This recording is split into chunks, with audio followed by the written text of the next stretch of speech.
Hi there, Aries. Welcome to my channel. My name is Lynda, and I'd like to thank you for tuning into those energies and influences that are coming through for your weekly reading for your first week in August 2019. Aries, this is a condensed predictive general reading. Please only take those portions that resonate with you. And remember, check out that description box below. Thanks, you guys. Okay, Aries, off camera, I've done a protective blessing. I've shuffled and meditated over these cards, just for you. Your first card, it's the general atmosphere. It's the background and the basis of the matter. The Three of Pentacles, Aries. This is earth energy. You might have been working on a project with other people. They might have been critical of you. Try not to take the criticism too personally, because the criticism is helping you grow. This is using your knowledge to turn a profit. This is people that are helping you. They're asking you to put plans into action. There's initial successes here. Priorities are being established. This is building a foundation. It's a time to work with others. Your opinion and your skills really do matter, so keep going. This is delving deeply and finding buried treasure and revealing new ways, because you can bring light into the darkness. But remember, there's still some more to learn. You might be rethinking your efforts. And that criticism, take those as teachers. They're really helping you. Your second card. And this is the energies that are crossing over your path. The Nine of Swords, Aries. These are worries, air energy here. It's a high stress card. It's feeling some low energy and some anxiety. You have a need to be patient and talk about your problems. You need to speak up to solve these problems, or it brings regrets and nightmares. This suffering is in your mind. It's a mental torture. You'll need to make some required changes for a better future. These can be ruined plans or health worries. Steps should be taken to solve problems. This is a preoccupation with a past experience. It could be those critics that got under your skin. This is wisdom and strength that's gained through experience. Or you might be having nightmares or trouble sleeping because of all the thoughts racing through your mind, and keeps you up at night, or you wake up at night and because you can't stop thinking, you can't get back to sleep. Or you might be feeling ill and worried about your health. But worrying is pointless unless it drives you to take action. So confront your worries and fears and take steps to solve your problems. Talk to someone, write in a journal, see a doctor. If you continue to doubt and fear, they will continue to haunt you. This is when old goals darken over and new ones lighten up. And there's going to be fresh mental pastures. So talk about what is keeping you up at night and let it out. And explore the beliefs underlying your fears, but do not rush things. Maintain faith and trust. Your third card, and this is how it affects you. It's your attitude. The Two of Cups, Aries. This is water energy and represents the feelings and emotions. This is a partnership. It could be the partnership of any kind. It can also be an attraction, a love match, a marriage, a union, a very strong relationship. This is making plans with a kindred soul. Could be taking vows. It's emotional. There's equality here. You have the same thing in your cups for each other. Respect and sharing. Balance. Emotional support and understanding. There's harmony here. And it's dealing successfully with strong emotions. They're important feelings. Sometimes they can be in conflict with each other or complementary. So take note of your feelings and needs to make a decision. This is talking things over. Could be letting go or a reconciliation. But remember, shared joy is twice as sweet and shared sorrow is only half as bad. This is a shared bond where your wishes and fears are intertwined.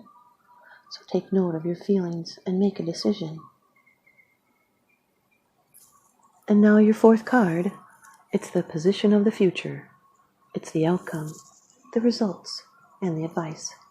Number 11 of the major arcana in the Rider-Waite deck. Justice.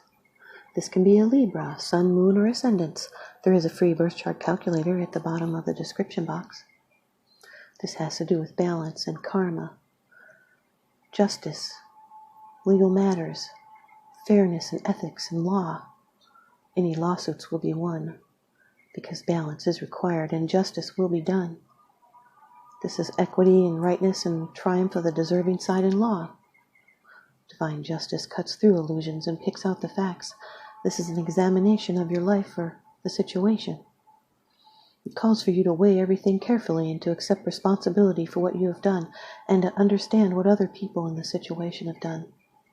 The scales also balance past and future, and the upright sword symbolizes the keen mind that cuts through illusions. This card tells us to analyze the situation and differentiate between one thing or another. An instinctive honesty does lie behind rational examination. This is fair-minded treatment and well-ordered thoughts. There's self-correction and integrity, being reasonable and discerning and fair and honest. It's standing strong against things trying to throw us off balance. So it's a time to weigh the situation's factors and make a reasoned assessment, a judgment of the matter. And seek guidance from your inner self and do not rely solely on human advisors. It cautions us to be prudent and careful and to deliberate calmly and carefully before taking action. Actions always carry consequences. This can also indicate a third party could come to your aid and help you to get the fair outcome you deserve. And now your fifth card. It's the underlying issue. It's what's unseen. The Page of Cups, Aries. This is water energy. Can be a Cancer, a Scorpio, or a Pisces, Sun, Moon, or Ascendants.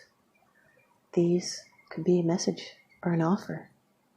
Could be because you're with the Justice card here. It could be that someone's going to make an apology or a peace offering or trying to make things right. This can also be a one-sided relationship, someone that takes more than they give. Also someone trying to be more measured and objective. And this adds patience and courage of your convictions. This can be a young person or a new energy that's coming in. Can be finding out where you stand. And now your advice from the Oracle deck. Trust Your Vibes by Sonia, Choquette. Aries, you've got Seek Solitude, number 33.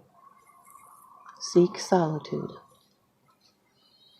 Transitioning from 5 sensory to 6 sensory awareness can be very taxing to your nervous system. After all, you're beginning to consciously absorb and process a lot more energy and information than you're accustomed to, and you need to build up your psychic muscles to adjust to this higher level of awareness. In the process, however, you can get energetically fatigued. Signs of psychic overload are irritability, moodiness, restlessness, and sudden waves of ennui and extreme drowsiness. If you're experiencing these symptoms, have compassion and understand that your psychic system works hard for you and needs a break from time to time. Slow down the energetic input. You're in a growth spurt and you must afford yourself regular and frequent periods of solitude as you adjust to higher energy input. 6 sensory people regenerate best when alone, with no one else to command their attention. Spending an hour here and there all by yourself, doing something you enjoy uninterrupted, is one of the most important ways to keep your vibes clear and on track and right with the world. Unplug the land phone and turn off the cellular phone. Make an appointment with yourself and relax in the healing energy of solitude, and do it without guilt. Your spirit needs this psychic maintenance. Thanks, you guys, Aries. I hope you stay tuned in and leave me a comment or a thumbs up, and please subscribe. Now remember, what goes around comes around, so I'm sending you out love and light and blessings. Thanks for watching.